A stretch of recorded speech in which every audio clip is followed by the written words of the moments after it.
नमस्कार, आप देख रहे हैं न्यूज नेशन और आपके साथ में लक्ष्मी उपाध्याय। सीधे रुख करते हैं लखनऊ का, जहां योगी सरकार के 4.5 साल पूरे होने पर रिपोर्ट कार्ड पेश कर रहे हैं योगी। आइए आपको दिखाते हैं। प्रदेश की प्रवृत्ति बन चुकी थी। आपने 2012 से 2007 के बीच के इस कालखंड को भी देखा होगा, क्योंकि ज्यादा पुरानी बात मैं नहीं, केवल इससे ठीक पहले का जो कार्यकाल था उसमें देखा होगा कि हर तीसरे चौथे दिन एवरेज एक बड़ा दंगा उत्तर प्रदेश में हुआ है। लेकिन पिछले 4.5 वर्ष के अंदर उत्तर प्रदेश में कोई दंगा नहीं हुआ। अपराधी और माफिया किसी भी जाति, किसी भी मत, किसी भी मजहब, किसी भी क्षेत्र का रहा हो, पूरी सख्ती के साथ कानून के दायरे में से ला करके उसके खिलाफ पूरी सख्ती के साथ कार्रवाई भी की गई। 1800 करोड़ रुपए से अधिक की सरकारी संपत्ति जब्त की गई और जब्त करने के साथ साथ जहां पर उन्होंने अवैध निर्माण किए थे वहां पे ध्वस्तीकरण के लिए भी कार्रवाई पूरी मजबूती के साथ चली है। लखनऊ में आप सभी पत्रकार मित्रगण जानते होंगे कि कभी प्रदेश के अंदर सुशासन की क्या स्थिति थी। मुख्यमंत्री बनते थे, अपने स्वयं के आवास बनाने के लिए उनमें होड़ लगती थी, सरकारी बंगले गिराए जाते थे। स्वयं के मकान बनाने के लिए और अपने लिए हवेली, बड़ी बड़ी हवेली बनाने के लिए उनमें एक प्रतिस्पर्धा चलती थी। लेकिन ये 4.5 वर्ष प्रदेश के अंदर सुशासन को समर्पित थे, लोक कल्याण संकल्प पत्र के अनुसार सुशासन को समर्पित थे। और हम लोगों ने अपने आवास नहीं, बल्कि हम लोगों ने प्रदेश के 42 लाख गरीबों के आवास बनाए हैं। 42 लाख गरीबों को एक एक आवास उत्तर प्रदेश के अंदर उपलब्ध करवाया गया। यही तो सुशासन है, जहां पर गांव के लिए, गरीब के लिए, किसान के लिए, नौजवान के लिए, महिलाओं के लिए शासन की योजनाओं का लाभ देना, उनके मन में शासन प्रशासन के प्रति विश्वास जागृत करना और उन्हें शासन की योजनाओं के साथ जोड़ करके प्रदेश को सर्वांगीण विकास के पथ पर अग्रसर करने की दिशा में आगे बढ़ा देना। और यही तो एक पहचान इस नए उत्तर प्रदेश की है, नए भारत के इस नए उत्तर प्रदेश की है। आपने उत्तर प्रदेश का दृश्य भी देखा होगा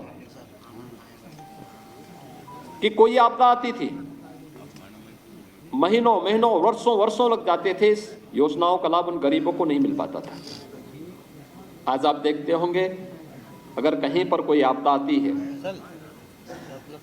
सरकार बचाव का पूरा उपाय करती है, पूरा प्रयास करती है, फिर भी जनधन की हानि होती है तो पीड़ित परिवारों को समय से इसका कंपनसेशन मिल सके 24 घंटे के अंदर उन्हें देने का प्रयास करती है।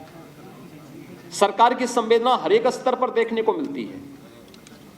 डीबीटी के माध्यम से पिछले 4.5 वर्ष के अंदर हमारी सरकार ने 5 लाख करोड़ रुपए से अधिक की धनराशि प्रदेश के नौजवानों के पास, प्रदेश के गरीबों के पास, प्रदेश के महिलाओं के पास, प्रदेश के किसानों के पास देने का कार्य किया। प्रदेश के अंदर पारदर्शी भर्ती की प्रक्रिया को आगे बढ़ाया। 4.5 लाख नौजवानों को प्रदेश के अंदर सरकारी नौकरी दी गई। किसी भी नौकरी में किसी प्रकार का कोई भेदभाव नहीं, चेहरा देख करके नहीं, प्रदेश के अंदर योग्यता के आधार पर रिजर्वेशन के नियमों का पालन करते हुए प्रदेश के हर नौजवान को उसका हक देने का कार्य प्रदेश के अंदर किया गया था। ये सभी नियुक्तियां वर्षों से लंबित थी, वर्षों से लंबित थी, क्योंकि पारदर्शिता का अभाव था, ईमानदारी का अभाव पिछली सरकारों में था। और उन कार्यक्रमों को सफलतापूर्वक हमारी सरकार ने आगे बढ़ाया था। नहीं तो भर्ती निकलती थी और परिवार के अलग अलग सदस्य, खानदान, पूरा खानदान वसूली के लिए प्रदेश में निकल पड़ता था। 4.5 वर्ष के अंदर आपने देखा होगा, एक भी भर्ती में कहीं कोई दलाली नहीं, कहीं किसी प्रकार का कोई लेन देन नहीं, पूरी ईमानदारी, पूरी पारदर्शिता के साथ जब कार्यक्रम हुआ तो माननीय न्यायालय को भी किसी भी भर्ती में स्थगन आदेश नहीं देना पड़ा और पूरी पारदर्शिता के साथ 4.5 लाख नौजवानों को नौकरी दी गई। सुरक्षा का बेहतर वातावरण बना तो प्रदेश के अंदर निवेश भी बड़ी पैमाने पर आया। 2018 का आप लोगों ने प्रदेश का पहला इन्वेस्टर समिट देखा होगा। देश का हर उद्योगपति आया था और आज प्रदेश के अंदर पारदर्शी कार्य पद्धति, त्वरित निर्णय लेने की क्षमता का परिणाम है कि देश और दुनिया का हर उद्योगपति प्रदेश के अंदर निवेश करने के लिए उत्सुक है। ईज ऑफ डूइंग बिजनेस यानी व्यवसाय की सुगमता में उत्तर प्रदेश ने एक लंबी छलांग मारी है। जिस उत्तर प्रदेश में 2015-16 में ईज ऑफ डूइंग बिजनेस में 14वें स्थान पर था, वही उत्तर प्रदेश आज यानी 14वें स्थान का मतलब अगर देश और दुनिया का कोई निवेशक निवेश करने का इच्छुक होगा तो देखता था कि क्या स्थिति है राज्यों की और फिर अपने अनुकूल वह ईज ऑफ डूइंग बिजनेस में जिन राज्यों की अच्छी रैंकिंग होती थी वहां पर वह निवेश के लिए जाता था। उत्तर प्रदेश 14वें स्थान पर था, यानी हमारी कहीं गिनती नहीं थी। और आज मुझे बताते हुए प्रसन्नता है, Uttar Pradesh ease of doing business में देश के अंदर नंबर 2 स्थान पर है। 3 लाख करोड़ रुपए से अधिक का निवेश उत्तर प्रदेश में हम लोगों ने कराया।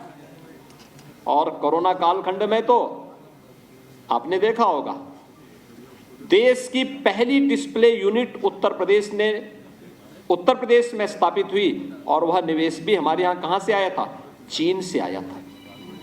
चीन से निवेश भारत में और भारत में उत्तर प्रदेश में हो, ये उत्तर प्रदेश के लिए एक उपलब्धि थी। और इस प्रकार के तमाम निवेश उत्तर प्रदेश में हुए। निवेश केवल हमारे लिए निवेश तक सीमित नहीं था, हमारे नौजवानों के लिए नौकरी और रोजगार का भी माध्यम था।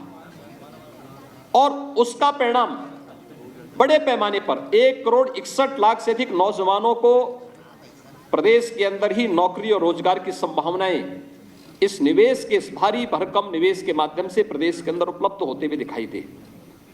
इसका परिणाम था कि प्रदेश के अंदर जो प्रदेश की सरकार ने आदरणीय प्रधानमंत्री जी के मार्गदर्शन में जब 2017 में हम लोगों ने अपना लोक कल्याण संकल्प पत्र जारी किया था, तब हमने परंपरागत उद्यम को बढ़ावा देने के लिए भी घोषणा की थी और राज्य सरकार ने उसे एक इवेंट बनाया था, 1 डिस्ट्रिक्ट 1 प्रोडक्ट के रूप में। आज आप देख रहे होंगे सूक्ष्म लघु मध्यम उद्यम जो उत्तर प्रदेश के अंदर एक समय में मृतप्राय सा हो गया था, आज वह उत्तर प्रदेश के अंदर 1,21,000 करोड़ रुपए का प्रतिवर्ष एक्सपोर्ट कर रहा है और उत्तर प्रदेश एक्सपोर्ट के एक नए हब के रूप में देश के सामने विकसित हुआ है। उत्तर प्रदेश में परंपरागत कारीगर और हस्तशिल्पियों को प्रोत्साहित करने के लिए विश्वकर्मा श्रम सम्मान के माध्यम से भी स्वतः रोजगार की ढेर सारी संभावनाएं बढ़ी। उनके प्रशिक्षण, उन्हें टूल किट उपलब्ध कराना और व्यवस्थित रूप से उन्हें अपने आत्मनिर्भर भारत के आदरणीय प्रधानमंत्री जी के लक्ष्य को प्राप्त करने के लिए प्रेरित करना, विश्वकर्मा श्रम सम्मान इस दिशा में बेहतरीन रूप से कार्य कर रहा है। तो सुरक्षा का जो एक बेहतरीन वातावरण प्रदेश के अंदर तैयार हुआ, आज वो आप सबके सामने है कि वह निवेश की संभावनाओं को ही बढ़ाया है।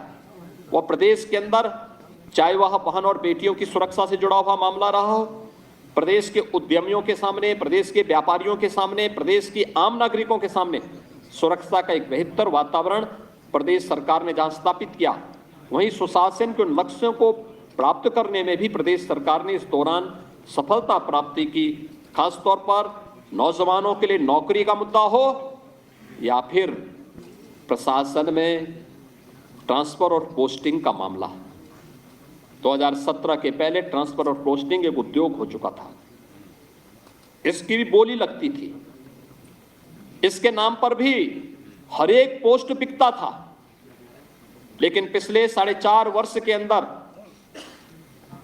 कोई भी व्यक्ति आरोप नहीं लगा सकता कि किसी भी विभाग में ट्रांसफर पोस्टिंग में कोई लेन देन हुआ है।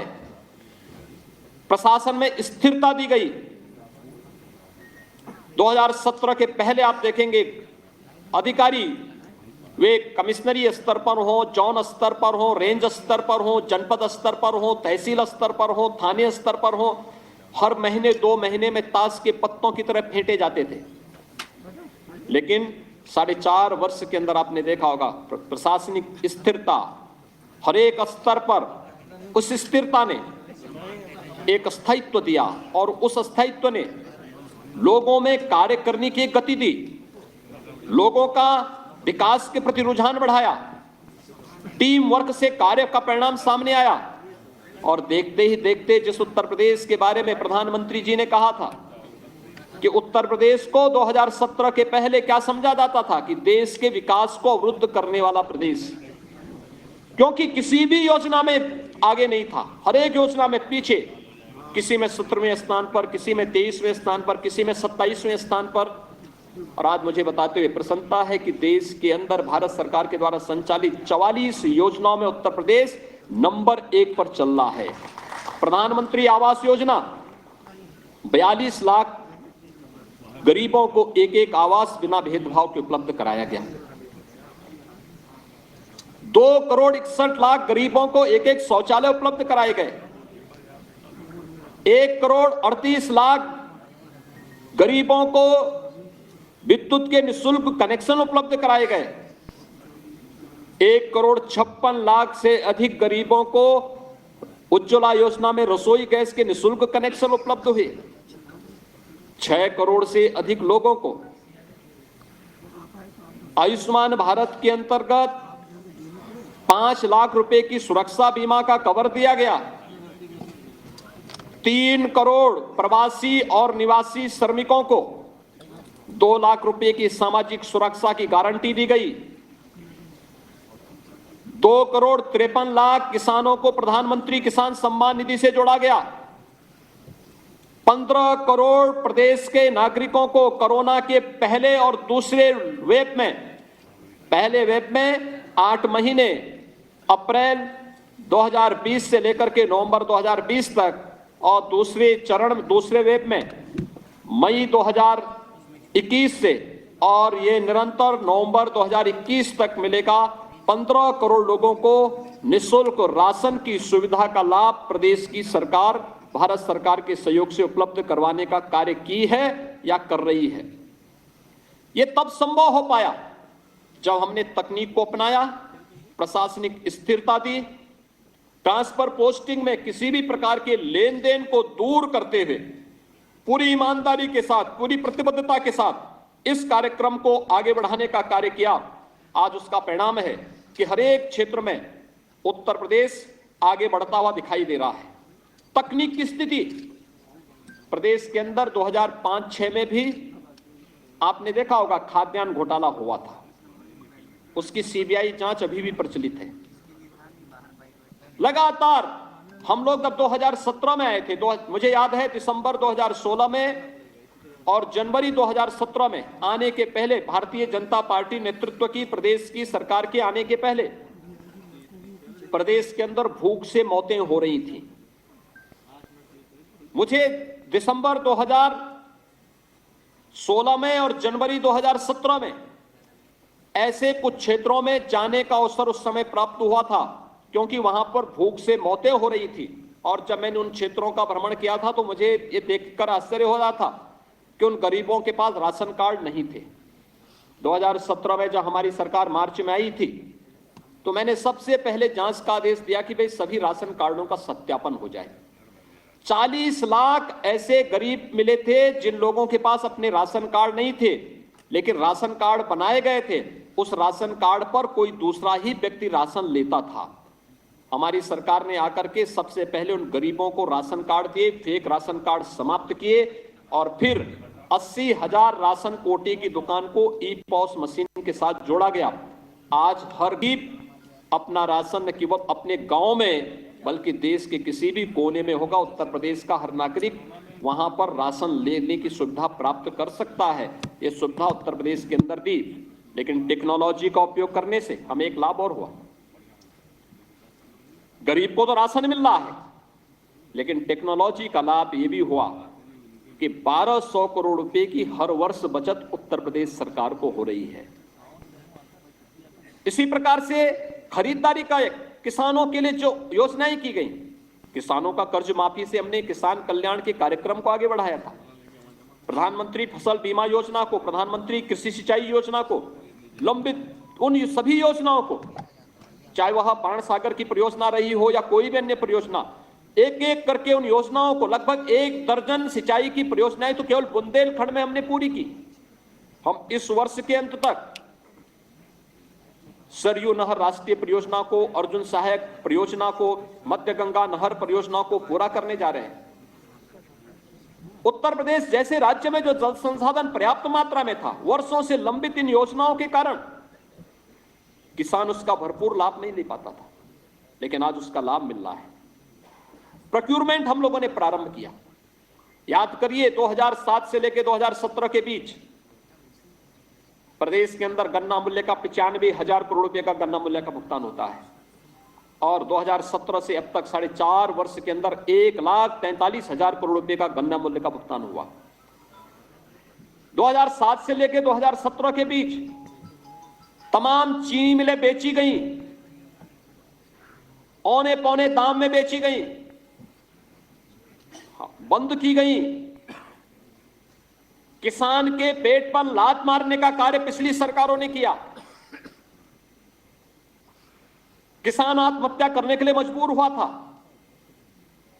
हमारी सरकार ने बंद चीनी मिलों को चलाने का काम किया, नई चीनी मिलें लगवाने का कार्य किया, गन्ना किसानों को समय पे गन्ना मूल्य का भुगतान हो, इसके लिए कार्य किया। और हमारी सरकार ने यह भी सुनिश्चित किया कि कोरोना कालखंड में जब देश के तमाम राज्यों की आधी चीनी मिलें बंद हो गई थीं, कोरोना का सफलतापूर्वक मुकाबला करते हुए भी सभी चीनी मिलों को चलाने का कार्य किया गया। प्रोक्यूरमेंट 2016-17 में आप देखेंगे उत्तर प्रदेश में धान का क्रय केवल 6 लाख मीट्रिक टन होता है। यह भी आड़तियों के माध्यम से, किसानों से सीधे नहीं। इसका मतलब किसान को एमएसपी का सीधा लाभ नहीं मिला। अगर कोरोना कालखंड में 2020 में धान का क्रय का मैं आपके सामने आंकड़े प्रस्तुत करूं, 66 लाख मीट्रिक टन धान का क्रय सीधे किसानों से हमारी सरकार में हुआ। गेहूं का क्रय किसानों से 2016-17 के आंकड़े अगर आप देखेंगे, और 2020-21-22 का आप देखेंगे, हम कोरोना कालखंड में किसान से प्रोक्यूर कर रहे हैं 56 लाख मीट्रिक टन। पिछली सरकार के समय यह 6 लाख मीट्रिक टन भी नहीं हो पाया था।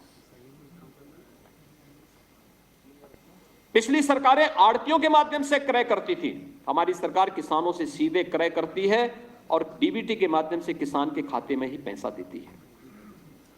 यानी किसान के कल्याण का मामला हो, युवाओं के कल्याण का मामला हो, प्रदेश के प्रत्येक तबके के हितों के लिए कार्य किए जाने का मामला हो, सुशासन के उस लक्ष्य को प्राप्त करने के लिए सरकार ने वे हर संभव कदम उठाए हैं जो प्रदेश की आवश्यकता बन चुकी थी और प्रदेश को आगे बढ़ाने के लिए अत्यंत महत्वपूर्ण थी। उन्हीं सब योजनाओं को आगे बढ़ाने के लिए प्रदेश ने अपने यहां वे तमाम योजनाएं प्रारंभ की जो प्रदेश की पहचान बन सकती थी। आज आप देख रहे होंगे उत्तर प्रदेश पर्यटन और हर प्रकार के पर्यटन को आगे बढ़ाने का भी एक महत्वपूर्ण केंद्र बिंदु बन चुका है। प्रयागराज कुंभ 2019 में हमारी सरकार को आयोजित करने का सौभाग्य प्राप्त हुआ था। कुंभ की हजारों वर्षों की विरासत है, लेकिन कुंभ का आयोजन सुरक्षा, स्वच्छता और सुव्यवस्था का एक नया मानक प्रस्तुत करते हुए अंतर्राष्ट्रीय क्षितिज पे प्रस्तुत हो सके, सबके सामने अद्भुत पहल थी। उत्तर प्रदेश में पहली बार प्रवासी भारतीय दिवस का आयोजन हो, काशी की धरती पर किसी भी यानी राष्ट्रीय राजधानी के साथ साथ प्रदेश की राजधानी के बाहर इस प्रकार का आयोजन एक अद्भुत घटना थी।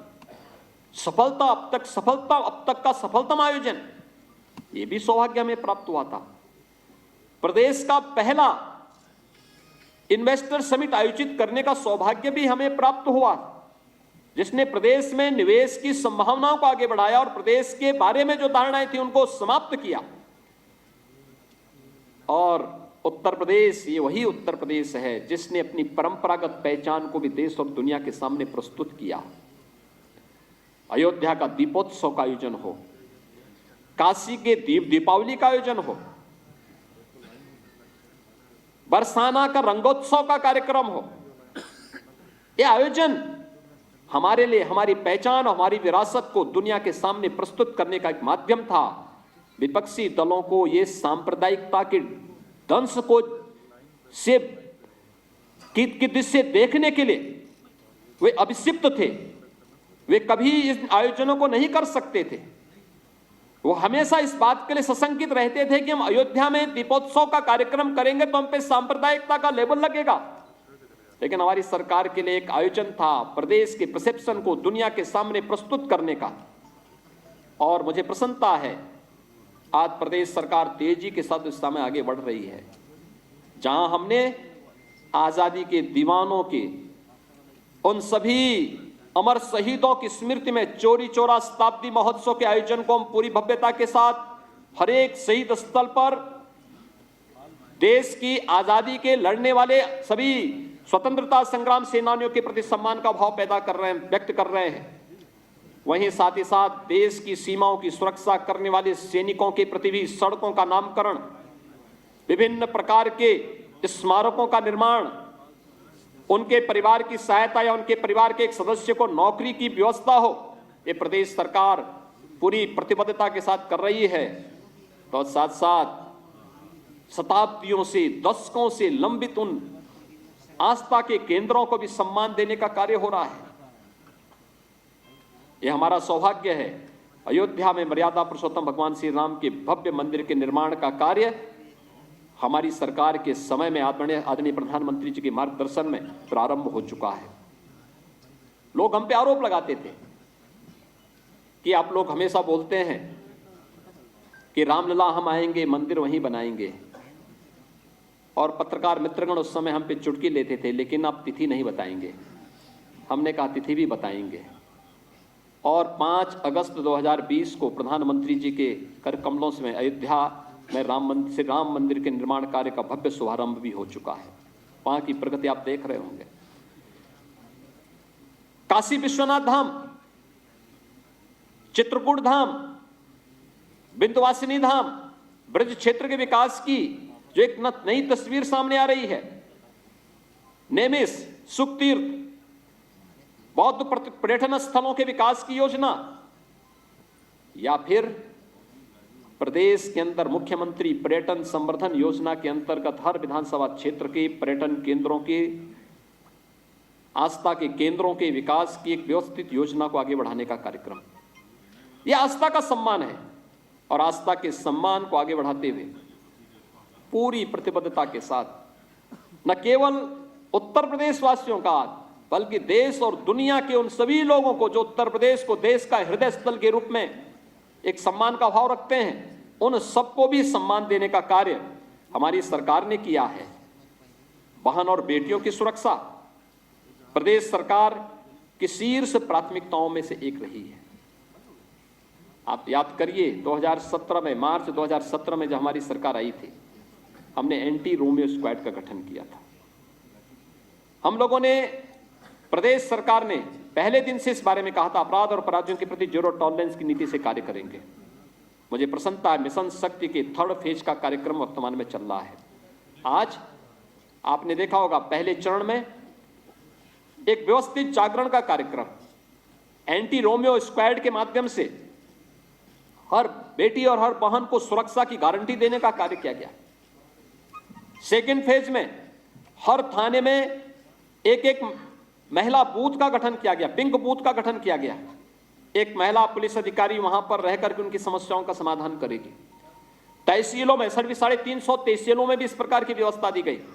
और आज 3rd फेज में हम हर गांव स्तर पर, हर पंचायत भवन में, ग्राम सचिवालय में एक कक्ष महिलाओं की सुरक्षा के लिए ही सुनिश्चित कर चुके हैं, जहां पर महिलाओं से जुड़ी हुई किसी भी प्रकार की घर से जुड़ी घरेलू हिंसा से जुड़ी हुई मामला हो या फिर किसी भी प्रकार की हिंसा से जुड़े हुए मामले हो, महिला बीट पुलिस अधिकारी वहीं पर जाकर के उनकी समस्याओं का समाधान भी करती है। और साथ साथ इसका भी प्रयास कर रही है कि महिलाओं के कल्याण से जुड़ी हुई सभी प्रकार की योजनाएं, मुख्यमंत्री कन्या सुमंगला योजना हो, बेटी पढ़ाओ का मामला हो, या फिर बेटी बचाओ बेटी पढ़ाओ का मामला हो, या फिर मातृ वंदना योजना हो, जननी सुरक्षा योजना का लाभ देना हो, मुख्यमंत्री सामूहिक विवाह योजना हो, इन सभी योजनाओं से आच्छादित करने की कार्रवाई भी वहीं पर, निराश्रित महिला पेंशन की योजना हो, जहां पर कोई वृद्धावस्था पेंशन से जुड़े हुए हैं तो उस पेंशन की योजना से जोड़ने के लिए भी वहां पर पूरी प्रतिबद्धता के साथ, पूरी ईमानदारी के साथ वहां पर महिला पुलिस बीट अधिकारी और हमारी फील्ड की जो टीम है वह वहां पर जनप्रतिनिधियों के मार्गदर्शन में पूरी ईमानदारी के साथ कार्य करती हुई दिखाई दे रही है और एक सुरक्षा का एक नया वातावरण वहां पर पैदा करने का प्रयास हुआ है। ये प्रदेश के बदलते हुए उत्तर प्रदेश की वो तस्वीर है जो देश और दुनिया के सामने हमारी एक नई छवि को लेकर के वहां पर पहुंचा है और आज उसी का परिणाम है कि उत्तर प्रदेश ने हर एक क्षेत्र में आगे बढ़कर के कार्य किया है, आगे बढ़ता हुआ दिखाई दिया है। हम उन स्थितियों में उत्तर प्रदेश के अंदर उसके परिणाम भी सामने मिले हैं। हमें याद है 2016-17 में उत्तर प्रदेश देश की छठी अर्थव्यवस्था कहलाई जाती थी। हम लोगों को संकोच होता था, लोग कहते थे उत्तर प्रदेश के बारे में कि सबसे बड़ी आबादी का राज्य है, लेकिन अर्थव्यवस्था की बात होती थी तो हम छठी अर्थव्यवस्था के रूप में माने जाते थे। आज मुझे बताते हुए प्रसन्नता है, उत्तर प्रदेश देश की दूसरी अर्थव्यवस्था बन चुका है। इंफ्रास्ट्रक्चर के जो कार्य प्रदेश के अंदर प्रारंभ हुए हैं, चाहे वह इंटर स्टेट कनेक्टिविटी 4 लेन से जोड़ने का, हर जिला मुख्यालय को 4 लेन से जोड़ने की कार्रवाई, तहसील मुख्यालयों को ब्लॉक मुख्यालयों को जोड़ने की जो कार्रवाई प्रारंभ हुई है, प्रदेश के वे क्षेत्र जो अपने को उपेक्षित महसूस करते थे, पूर्वांचल एक्सप्रेसवे के माध्यम से वहां की अर्थव्यवस्था को सुदृढ़ करने की कार्रवाई, बुंदेलखंड एक्सप्रेसवे के माध्यम से बुंदेलखंड क्षेत्र के समग्र विकास की कार्रवाई, गंगा एक्सप्रेसवे के माध्यम से पश्चिम उत्तर प्रदेश और पूर्वी उत्तर प्रदेश को जोड़ने की कार्रवाई, गोरखपुर लिंक एक्सप्रेसवे और बलिया लिंक एक्सप्रेसवे के माध्यम से